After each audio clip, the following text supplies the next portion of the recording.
Vedere la vera faccia del potere come viene esercitato fa orrore all'indomani della messa in onda dell'approfondimento della trasmissione Report sulla gestione della pandemia in Veneto. Il professor Andrea Crisanti, senatore del Partito Democratico, commenta così ricostruzioni e intercettazioni. Crisanti, da pochi giorni dimissionario dal ruolo di professore ordinario di microbiologia all'Università di Padova, si dice colpito dall'intenzione di far male che emergerebbe dalle carte dell'inchiesta scaturita dal suo esposto. Nella primavera 2021, intercettato mentre parlava con Roberto Toniolo, direttore di Azienda Zero, braccio operativo della Giunta regionale per gli affari sanitari, Luca Zaia, riferendosi allo studio del virologo sui test antigenici, diceva: stiamo per portarlo allo schianto, ma i toni dello stesso Crisanti nei confronti di quello che era diventato un avversario non erano da meno. Se vi fosse un'ipotesi di reato nei miei confronti, lo inseguirò fino in capo al mondo.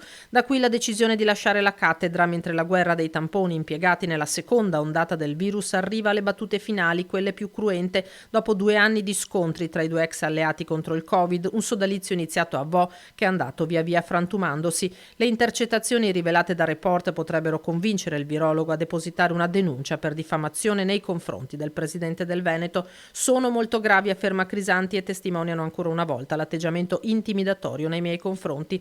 È l'ultimo atto di un conflitto politico e scientifico in cui i tamponi rapidi diventano terreno di scontro, attendibili solo al 70%, afferma Crisanti, efficaci e necessari nella lotta contro il virus, per il responsabile delle microbiologie del Veneto, Roberto Rigoli, per il quale la Procura di Padova ha chiesto il rinvio a giudizio, così come per l'ex numero 1 di Azienda Zero, Patrizia Simionato. Udienza preliminare il 6 febbraio, quando saranno magistrati e avvocati a entrare nel merito della vicenda a poco meno di 3 anni di distanza dall'esplosione della pandemia.